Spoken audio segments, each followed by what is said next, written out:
नमस्कार मित्रों, chemistry standard 12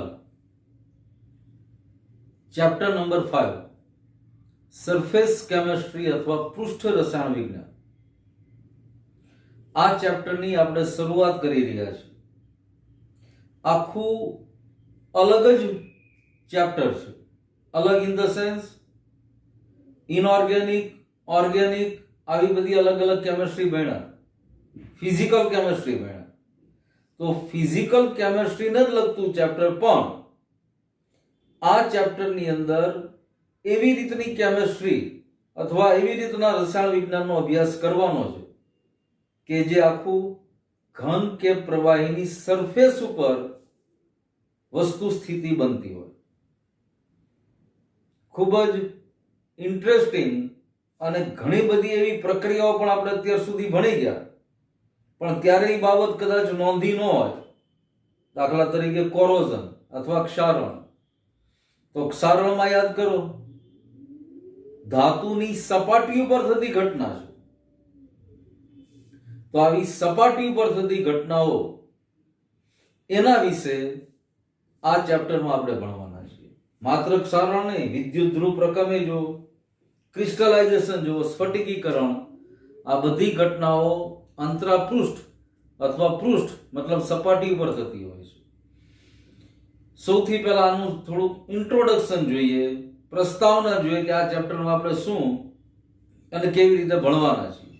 તો સૌથી પહેલા જો બે સ્થૂળ કલાઓ બલ્ક ફેઝિસ ને અલગ કરતી સીમાઓનું વિજ્ઞાન એને સરફેસ કેમિસ્ટ્રી અથવા પૃષ્ઠ રસાયણ વિજ્ઞાન કહેવાય। આ સીમાઓ પૃષ્ઠ અથવા આંતરપૃષ્ઠ અથવા ઇન્ટરફેસ તરીકે ઓળખાય છે। સામાન્ય રીતે વાયુઓનું મિશ્રણ હોય, એકબીજામાં ભળી ગયેલા વાયુ છે, તેમાં અલગ સપાટીથી વાયુ જુદા નહીં દેખાતા, પણ અહીંયા આવા અંતરપૃષ્ઠ અથવા ઇન્ટરફેસનો સ્ટડી કરવાનો આપણે આ ચેપ્ટરમાં છે। હમણાં તમારી સાથે વાત કરી એમ ક્ષારણ જેવી ઘટના છે ધાતુની સપાટી પર જ થાય છે। આગળ જો આને દર્શાવાય કેમ, તો કે ઘન પ્રવાહી અથવા ઘન પ્રવાહી। અહીંયા આવી ડેશની કે આવી ઓબ્લિકની નિશાનીથી આને દર્શાવી શકાય। મતલબ અહીંયા ઘન અને પ્રવાહી વચ્ચે અંતરપૃષ્ઠ છે,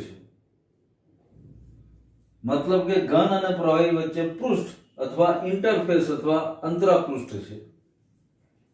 આગળ જો આ અંતરપૃષ્ઠ અથવા ઇન્ટરફેસ અથવા પૃષ્ઠ સામાન્ય રીતે કેટલાક અણુઓની જાડાઈ ધરાવતું સ્થૂળ કલાઓનું સ્તર હોય છે। બે સપાટીને જુદી પાડે, પણ એની વચ્ચે આની ચોક્કસ અણુની જાડાઈ ધરાવતું આ પૃષ્ઠ છે। તે સ્થૂળ કલામાં રહેલ અણુઓની સાઈઝ પર અથવા એના કદ ઉપર આધાર રાખે છે। ઉપરાંત ટૂંકમાં સમજીએ તો કે પૃષ્ઠ ઘટના અથવા સરફેસ કેમિસ્ટ્રી ઘન અને પ્રવાહી અથવા અમુક કિસ્સામાં ઘન અને વાયુ કલાઓને અલગ પણ સાથે સાથે સંપર્કમાં રાખતી ઘટના છે।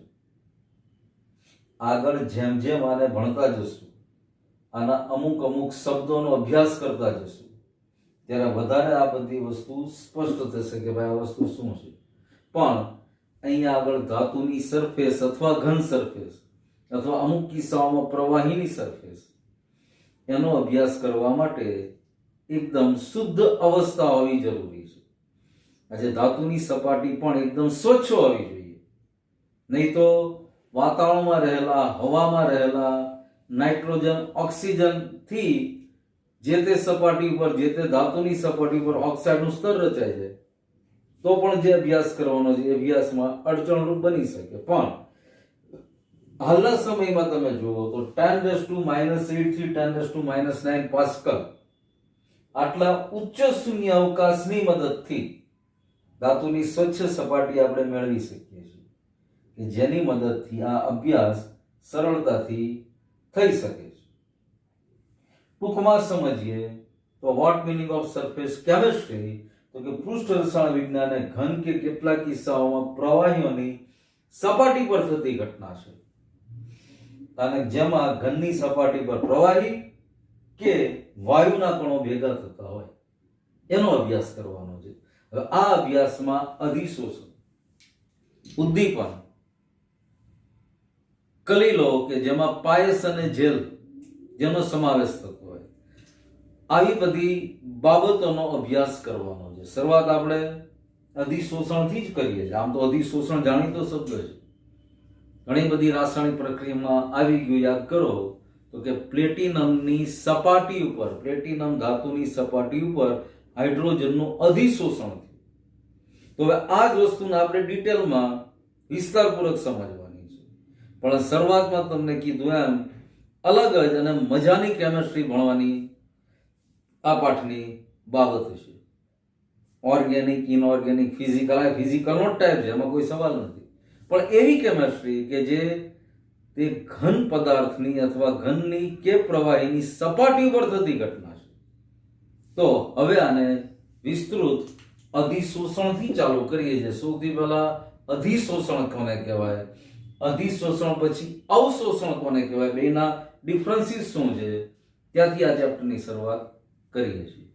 હવે સરફેસ કેમિસ્ટ્રીને સમજવા માટે કેટલાક અગત્યના શબ્દો અને અધિશોષણની ઘટના, આને સમજીએ આપણે. અધિશોષણ, અવશોષણ, અવશોષણ, અધિશોષક, અધિશોષિત, શોષણ, આવા અગત્યના બધા શબ્દો આવશે. અમુક શબ્દ આની પહેલા પણ કોઈક જગ્યાએ આપણી સામે આવી ગયા છે, ત્યારે કદાચ એના અર્થની બાબતમાં બહુ જાજુ ધ્યાન રાખ્યું ન હોય એવું બની શકે. પણ અહીંયા આ બધા જ શબ્દોને સ્પષ્ટ રીતે સમજવા છે, ઉદાહરણ સાથે સમજવા છે. સૌથી પહેલા અધિશોષણ, સાથે સાથે ઇંગ્લિશ શબ્દ પણ જોતા જશું. અધિશોષણ અંગ્રેજીમાં એડસોર્પ્શન કહેવાય. સ્પેલિંગ બરાબર જોજો, ADSORPTION, એડસોર્પ્શન. ગુજરાતીમાં અધિશોષણ. હવે અધિશોષણ શું અર્થ બતાવે છે? તો કે જે ઘન કે પ્રવાહીની સપાટીના સંપર્કમાં આવતી કલાના અણુઓ એની ઉપર આકર્ષાય અને પોતાની સપાટી ઉપર જ જાળવી રાખે, એને અધિશોષણ કહે છે. ફરી એકવાર, ઘન પદાર્થની સપાટી કે પ્રવાહીની સપાટી, હવે એની આજુબાજુમાં રહેલા અલગ અલગ સ્પીસીસ કે અલગ અલગ અણુઓ કે જેને આકર્ષે છે આ ઘન પદાર્થની સપાટી કે પ્રવાહીની સપાટી, અને આકર્ષીને માત્ર પોતાની સપાટી ઉપર જ સીમિત રાખે છે. અંદરના ભાગમાં કે અંદરના જથ્થામાં એને દાખલ થવા દેતા નથી, માત્ર આકર્ષાય સપાટી ઉપર જ રહે. તો એ ઘટના અધિશોષણની ઘટના છે. બરાબર જો, સપાટી પર જ રહે છે અને જથ્થાની અંદરના ઊંડાણમાં જતા નથી, તો આ ઘટના અધિશોષણની ઘટના કહેવાય. દાખલા તરીકે આ પેન છે મારા હાથમાં, તો આજુબાજુના અણુઓ આની સાથે આકર્ષાય અને આકર્ષાયને માત્ર એની સપાટી પર જ જોડાયેલા રહે, એની અંદરના ભાગમાં કે અંદરના જથ્થામાં દાખલ ન થાય, માત્ર સપાટી પર જ આકર્ષાય લે, તો એ એડસોર્પ્શન અથવા અધિશોષણની ઘટના છે. હવે ઘન કે પ્રવાહી કે જેના ઉપર પદાર્થ કે સ્પીસીસ એકઠા થાય છે એને અધિશોષિત કહેવાય. અને જે ઘન કે પ્રવાહી પદાર્થ સ્પીસીસ પોતાની સપાટી પર અન્ય પદાર્થને એકઠી થવા દે છે એને અધિશોષક કહેવાય. દાખલા તરીકે આ સપાટીની વાત કરીએ તો આ બીજા કોઈને પોતાની ઉપર આકર્ષાઈને આવવા દે તો આ અધિશોષક બની ગયું, અને આની ઉપર જે આવીને આકર્ષાઈને આની સપાટી ઉપર રહી જાય છે એ અધિશોષિત છે. અધિશોષક તરીકે સિલિકા જેલ, ચારકોલ વગેરે ખૂબ જ સારા અધિશોષકો છે કે જે પોતાની સપાટી ઉપર અન્યોને આકર્ષીને સપાટી ઉપર જ રહેવા દે છે. તો આવા ચારકોલ, સિલિકા જેલ ખૂબ અગત્યના અધિશોષકો છે. હવે અધિશોષકોને ઇંગ્લિશમાં શું કહેવાય? એડસોર્બન્ટ. અધિશોષકને અંગ્રેજીમાં એડસોર્બન્ટ કહેવાય. હવે આગળ નવો શબ્દ ફરીવાર પાછો, અપશોષણ. જો અપશોષણ બોલું છો, અવશોષણ પાછો અલગ શબ્દ છે. અપશોષણ ડિસોપ્શન તરીકે ઓળખાય. અપશોષણને અંગ્રેજીમાં ડિસોપ્શન કહેવાય. સ્પેલિંગ ડીઈ પછી અહીં આવે છે આખું સ્પેલિંગ અધિશોષણમાં આવે છે. અધિશોષણમાં શરૂઆત થાય એડી થી, ADSORPTION. અપશોષણમાં DSORPTION, ડિસોપ્શન. આ આખી સમજૂતી અપશોષણની જોઈએ તો બરાબર જુઓ. ઘન કે વાયુ પદાર્થની સપાટી પર રહેલ અણુઓને દૂર કરવાની, જે આકર્ષાયેલા અણુ હતા એને દૂર કરવાની જે પ્રક્રિયા છે એને અપશોષણ કહેવાય. દાખલા તરીકે ચારકોલની સપાટી પર એમોનિયા વાયુ આકર્ષાઈને રહેલો હોય. હવે ઈ ચારકોલને તપાવવામાં આવે, થોડું ગરમ કરવામાં આવે તો એમોનિયા દૂર થઈ જાય. એમાંથી જે આકર્ષણથી એની સાથે જોડાયેલો હતો, અધિશોષિત થયેલો હતો, ઈ ત્યાંથી દૂર થઈ જાય. તો આ ઘટનાને ડિસોપ્શન અથવા અપશોષણ કહેવાય. હવે ચારે ચાર ઘટનાને ફરી એકવાર સમજીએ. અધિશોષણ, ઘન કે પ્રવાહીની સપાટી ઉપર અન્ય અણુ કે સ્પીસીઝનું આકર્ષાવું. પણ આ આકર્ષણની એક મર્યાદા એ કે સપાટી ઉપર જ એ અણુ કે સ્પીસીઝ રહેશે, સમગ્ર જથ્થામાં દાખલ નહીં થાય. આ ઘટના અધિશોષણ. જે આવું અધિશોષણ કરી શકે એ ઘન કે પ્રવાહીની સપાટી અધિશોષક કહેવાય. અને જે આકર્ષાયને ઘન કે પ્રવાહીની સપાટી ઉપર આવે છે એ બધા અધિશોષિત કહેવાય. અને આનો ટોટલી વિરુદ્ધ શબ્દ ડિસોપ્શન અથવા અપશોષણ. તો કે જે આકર્ષાયને ઘન કે પ્રવાહીની સપાટી ઉપર અણુ કે સ્પીસીઝ હોય એને દૂર કરવામાં આવે તો આ દૂર કરવાની પ્રક્રિયા અપશોષણ અથવા ડિસોપ્શન છે. દાખલા તરીકે ચારકોલ ઉપરથી એમોનિયાના અણુઓને દૂર કરવા. હવે અહીંયા ચારકોલ બરાબર જુઓ તો ચારકોલ અહીંયા ઉદાહરણમાં લખ્યું છે અધિશોષક છે. એની ઉપર ગોઠવાયેલો એમોનિયા અધિશોષિત છે. અને આ આખી ઘટના બની અધિશોષણની ઘટના છે. હવે એમાંથી ચારકોલ દૂર કરવામાં આવે તો ઘટના આખી બદલાઈ જાય. એને ડિસોપ્શન અથવા અપશોષણની ઘટના કહેવાય. અને આવો જ એક મહત્વનો શબ્દ અહીંયા લખ્યું છે અધિશોષણ અને અવશોષણનો તફાવત. આને ડિટેલમાં સમજશું, પણ અધિશોષણની સાથે જ પહેલા આને પણ સમજીએ, અવશોષણ. તો અવશોષણની ઘટના કોને કહેવાય? બરાબર જો અહીંયા આગળ બધું મેં લાઈન ટુ લાઈન એટલા માટે લખ્યું છે. આ બધું ઓરલી તો આપણે સમજીએ જ છે, ચર્ચા કરીએ જ છે, પણ લાઈન ટુ લાઈન એટલા માટે લખ્યું છે કે સતત તમારી સામે આ વસ્તુ રહે અને સતત તમે ઓબ્ઝર્વ કરો, એક એક શબ્દને પકડો. ત્યાં અલગ અલગ પેનનો ઉપયોગ એટલે જ કર્યો છે. હવે અધિશોષણ, અપશોષણ આ બંને ભણ્યા પછી અવશોષણ. તો કેટલાક કિસ્સાઓમાં અધિશોષણ અને અવશોષણ, કેટલાક કિસ્સાઓમાં અધિશોષણ અને અવશોષણ બંને સાથે થાય. હવે આ શબ્દ આવ્યો અવશોષણ. જો આ અપશોષણ નથી, અવશોષણ છે, જેને એબ્સોર્પ્શન કહેવાય. અહીંયા જેમ એડી સ્પેલિંગ લખ્યો એમ અહીંયા અવશોષણનો સ્પેલિંગ ABSORPTION થાય, એબ્સોર્પ્શન. તો અધિશોષણ અને અવશોષણ બંને ક્રિયાઓ એક સાથે થાય અને શોષણ કહેવાય. What meaning of absorption? ABSORPTION. Absorption શું છે એને સમજીએ. તો આ અવશોષણ, જેમાં પદાર્થના અણુઓ ઘન કે પ્રવાહીના આખા ભાગમાં પ્રસરેલા હોય, ઓલા સપાટી ઉપર જ અણુઓ રહેલા હોય, જ્યારે અહીંયા આગળ આખા ભાગમાં અણુઓ પ્રસરી ગયા હોય, આ ઘટનાને એબ્ઝોર્પ્શન અથવા અવશોષણ કહેવાય. તો જ્યારે જ્યારે અધિશોષણ અને અવશોષણ બંને ક્રિયાઓ એક સાથે થતી હોય ત્યારે એને શોષણ અથવા સોર્પ્શન કહે છે. ગુજરાતીમાં શોષણ, અંગ્રેજીમાં સોર્પ્શન. હવે આને ઉદાહરણ સાથે સમજીએ એટલે ફટાફટ આ બાબત શું કહેવા માંગે છે ગળે ઉતરી જાય. નિર્જળ કેલ્શિયમ ક્લોરાઇડ, એની ઉપર પાણીનું એક ટીપું મૂકો તો નિર્જળ કેલ્શિયમ ક્લોરાઇડ પાણીના એ ટીપાને તરત જ અવશોષિત કરી દેશે. મતલબ નિર્જળ કેલ્શિયમ ક્લોરાઇડના સમગ્ર ભાગમાં પાણીનું ટીપું પ્રસરી જશે, ફેલાઈ જશે. તો અવશોષણ છે. અને સિલિકા જેલની ઉપર પાણીનું એક ટીપું મૂકો, એ પાણીનું ટીપું સિલિકા જેલની સપાટી ઉપર જ રહેશે, સિલિકા જેલના અણુમાં અંદરની તરફ સમગ્ર ફેલાઈ નહીં જાય. તો આ અધિશોષણની ઘટના થઈ.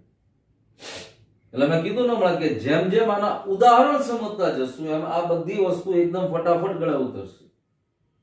આમાં કોઈ જાજી કેમિકલ રિએક્શન નથી આવવાનું. તો કેમિસ્ટ્રીનો મતલબ શું? ઢગલાબંધ કેમિકલ રિએક્શન આવે. બહુ જ ઓછી કેમિકલ રિએક્શન આ ચેપ્ટરમાં આવશે આપણી સામે. બાકી અત્યાર સુધીના બધા પાઠ જો થોડીક અલગ પ્રકારની કેમિસ્ટ્રી ભણી છે. હવે શોષણની ઘટના સાથે બનતી હોય, મતલબ અધિશોષણ અને અવશોષણ બે થતું હોય એને આપણે હમણાં કીધું શોષણની ઘટના. તો પેલેડિયમ ધાતુ ઉપર હાઇડ્રોજન વાયુ સૌથી પહેલા અધિશોષિત થાય, એની સપાટી ઉપર જ રહે. પણ જેમ જેમ સમય જાય એમ ઈ હાઇડ્રોજન વાયુ સમગ્ર પેલેડિયમ ધાતુમાં પ્રસરતો જાય અંદર. તો એને શું કહ્યું થાય? અવશોષણ થયું કહેવાય. હવે અધિશોષણ અને અવશોષણ બંને સાથે થયું તો આ ઘટનાને શોષણ અથવા સોર્પ્શન કહેવાય. તો બરાબર માર્ક કરો. આ ખાલી અધિશોષણ શબ્દની સામે આપણી સામે જુદા જુદા કેટલા શબ્દો આવી ગયા. અધિશોષણની ઘટના અધિશોષક અને અધિશોષિત આ બેયના આધારિત છે.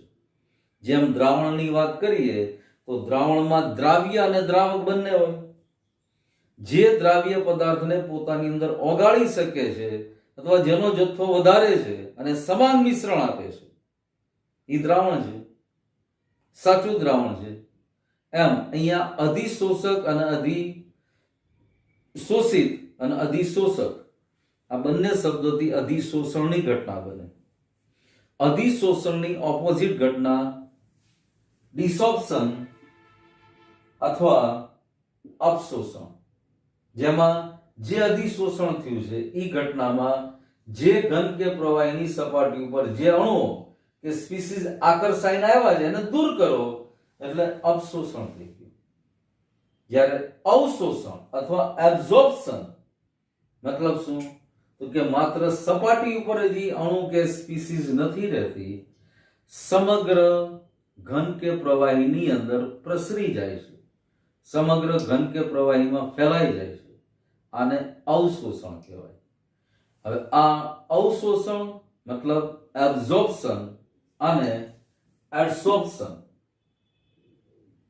અવશોષણ અહીંયા વાત કરી, અધિશોષણ શરૂઆતમાં વાત કરી. આ બંને ભેગા થઈને જે ઘટના બને એને શોષણ કહેવાય. અને એનું ઉદાહરણ અહીંયા આપણે પેલેડિયમ ધાતુ ઉપર હાઇડ્રોજનનું પહેલા અધિશોષણ પછી અવશોષણ અને પરિણામ આખી ઘટનાને શોષણ તરીકે ઓળખાય.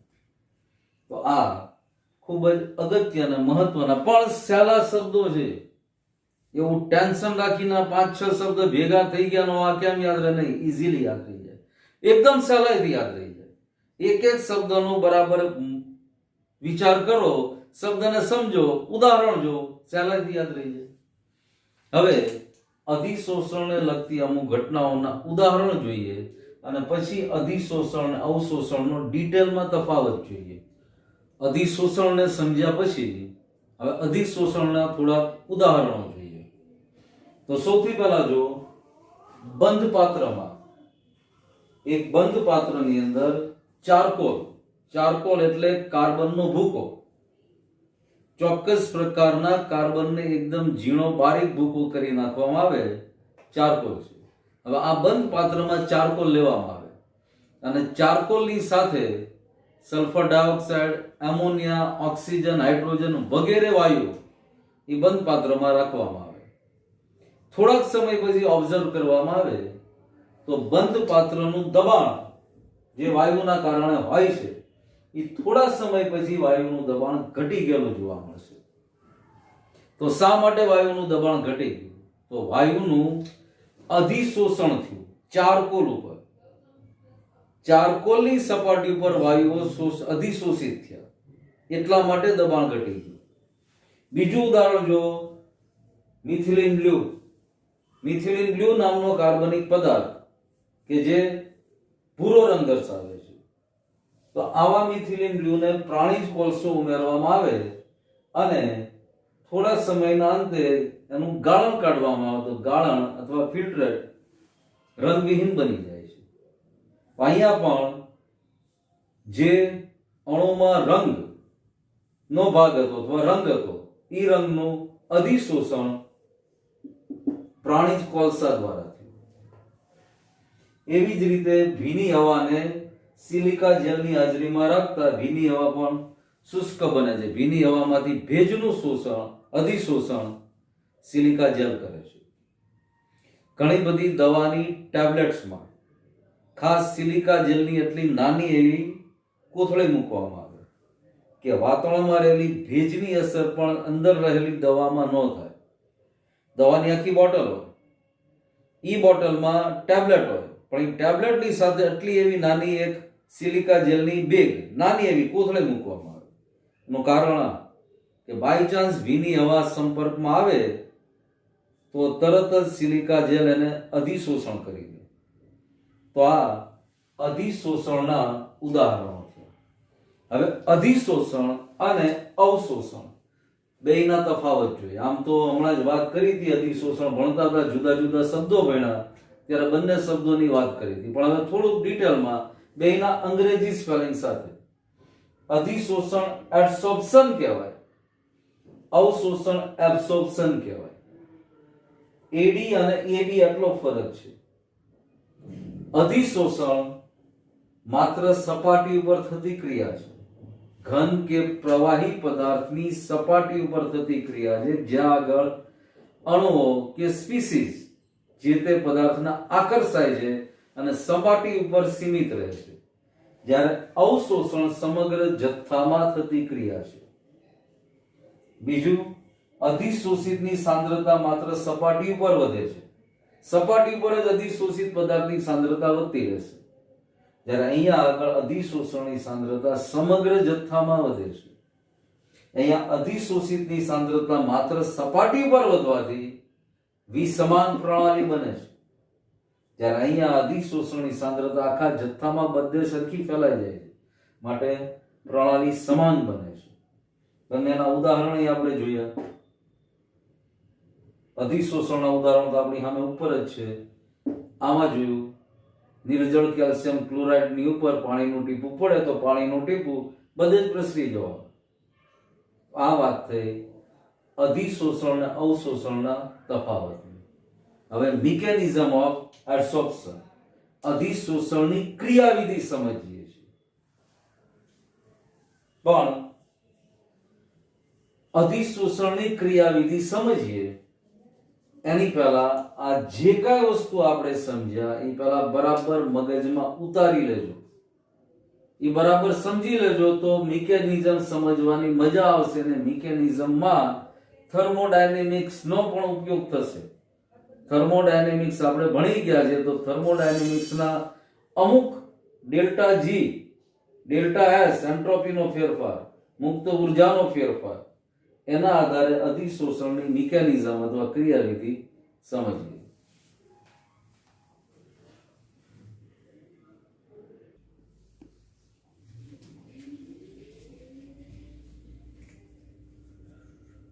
હવે અધિશોષણની ક્રિયાવિધિ સમજીએ. Mechanism of absorption. હવે આ ક્રિયાવિધિ થર્મોડાયનેમિક્સ અથવા ઉષ્માગતિશાસ્ત્રના આધારે સમજીએ. પણ એની પહેલા અધિશોષણની જે ઘટના બને છે, જેની અંદર સપાટી ઉપર રહેલા આકર્ષણ બળો છે. સપાટી ઉપર એવું આકર્ષણ બળ છે કે જે બીજા અણુ કે સ્પીસીસને આકર્ષી શકે છે. એટલે આ આકર્ષણ બળ સપાટી ઉપર જ એના અણુઓને આકર્ષે છે, સમગ્ર પ્રણાલીમાં નહીં. પરિણામે શું થાય? આ બળો સપાટી ઉપર જ હોવાથી અસમતોલિત આવતા અવશેષી બળો છે. આ સમતોલિત શબ્દનો સમાનાર્થી શબ્દ અવશેષી છે. તો આવા અસમતોલિત અથવા અવશેષી બળોના કારણે અધિશોષણની ઘટના ઘટે છે. હવે આપેલ તાપમાનને દબાણે અધિશોષકના એકમ દળની સપાટીના ક્ષેત્રફળના વધારાની સાથે જેમ એકમ દળનું ક્ષેત્રફળ વધે તો અધિશોષણની માત્રા પણ વધશે. પેલા આ વસ્તુ મગજમાં રાખવાની. હવે જેમ અધિશોષણની ઘટના થાય છે એમ ઘનની સપાટી પરના અવશેષી બળો, જે હમણાં વાત કરી અસંતુલિત બળો, વપરાતા જાય છે અને પરિણામે એની પ્રબળતા ઘટે છે. અને અવશેષી અથવા અસમતોલિત બળોની પ્રબળતા ઘટવાથી એની પૃષ્ઠ ઊર્જામાં પણ ઘટાડો થાય છે અને આ પૃષ્ઠ ઊર્જા ઉષ્મા સ્વરૂપે દ્રશ્યમાન થાય છે. મતલબ આખી પ્રક્રિયા ઉષ્માક્ષેપક પ્રક્રિયા બની જાય છે. અને થર્મોડાયનેમિક્સ આપણે ભણી ગયા, આપણને ખબર છે ઉષ્માક્ષેપક પ્રક્રિયા માટે એન્થાલ્પીનો ફેરફાર ડેલ્ટા એચ અધિશોષણ માઇનસ વીઈ. જો ઉષ્માક્ષેપક પ્રક્રિયા હોય તો એન્થાલ્પીનો ફેરફાર ઋણ હોય. તો અહીંયા અધિશોષણની પ્રક્રિયામાં પણ એન્થાલ્પી ઋણ મળે છે, પરિણામે ઉષ્માક્ષેપક પ્રક્રિયા છે. પહેલી આ વસ્તુ. બીજું, એન્ટ્રોપી વિશે આપણે જાણીએ છીએ. અવ્યવસ્થાનું માપદંડ એન્ટ્રોપીથી થર્મોડાયનેમિક્સમાં દર્શાવીએ છીએ. તો અહીંયા જો જ્યારે અધિશોષણ થાય છે ત્યારે તેના અણુઓનું હલનચલન પર નિયંત્રણ થાય છે, પરિણામે અવ્યવસ્થા ઘટે છે. અવ્યવસ્થા ઘટી એટલે ડેલ્ટા એસ પણ ઘટે, એન્ટ્રોપીનો ફેરફાર, પરિણામે ડેલ્ટા એસ પણ માઇનસ મૂલ્ય આપે છે. હવે ગિબ્સ મુક્ત ઉર્જા સ્વયંસ્ફુરિત પ્રક્રિયા કે આપમેળે થતી પ્રક્રિયા માટે આપણને ખબર છે ડેલ્ટા જી નું મૂલ્ય ઋણ હોય. તો અહીંયા ડેલ્ટા જી પણ માઇનસ થાય.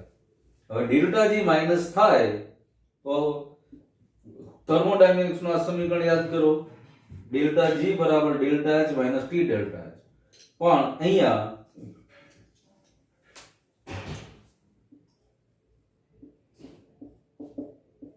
ડેલ્ટા એસ માઇનસ વી હોવાથી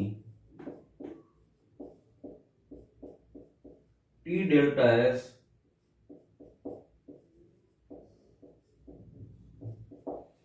પોઝિટિવ બની જશે. માઇનસ નિશાન આગળ છે, ડેલ્ટા એસ એ માઇનસ છે તો માઇનસ માઇનસ પ્લસ થશે. માટે ડેલ્ટા એચ નું મૂલ્ય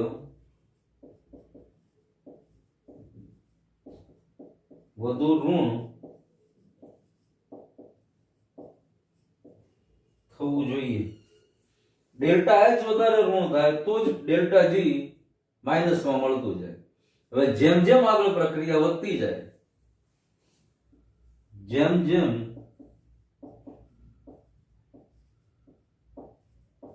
પ્રક્રિયા આગળ વધે તેમ ડેલ્ટા એચ નું મૂલ્ય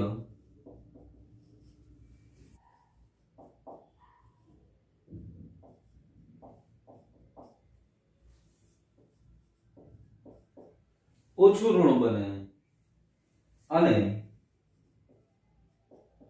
delta H is equal to T delta S બને.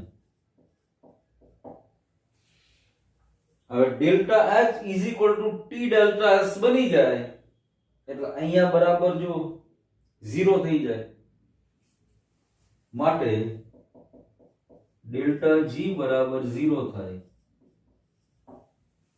અને આ સમયે જ્યારે ડેલ્ટા જી બરાબર 0 થાય એટલે આપણને ખબર છે થર્મોડાયનેમિક્સના નિયમો પ્રમાણે ડેલ્ટા જી બરાબર 0 ત્યારે પ્રક્રિયા સંતુલનમાં આવી જાય. તો આ સમયે અધિશોષણ સંતુલન પ્રાપ્ત કરી લે. તો આ આખું મિકેનિઝમ ઓફ એડસોર્પ્શન, અધિશોષણની ક્રિયાવિધિ. સિમ્પલ વસ્તુ છે. પહેલા અધિશોષણની ઘટના સમજીએ તો એ ઘટનામાં આપણને ખબર પડે છે કે ભાઈ સંપર્ક સપાટી ઉપર અધિશોષણ છે. આ સંપર્ક સપાટી ઉપર અસમતોલિત અથવા અવશેષી બળો છે. હવે આ અવશેષી બળો એકમ સપાટીનું ક્ષેત્રફળ વધે તો અધિશોષણ પણ વધે છે.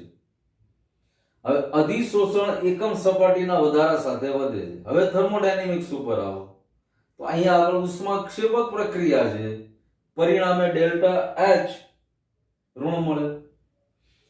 અવ્યવસ્થાનું માપદંડ ઘટતું જાય છે, પરિણામે ડેલ્ટા એસ પણ ઋણ મળે.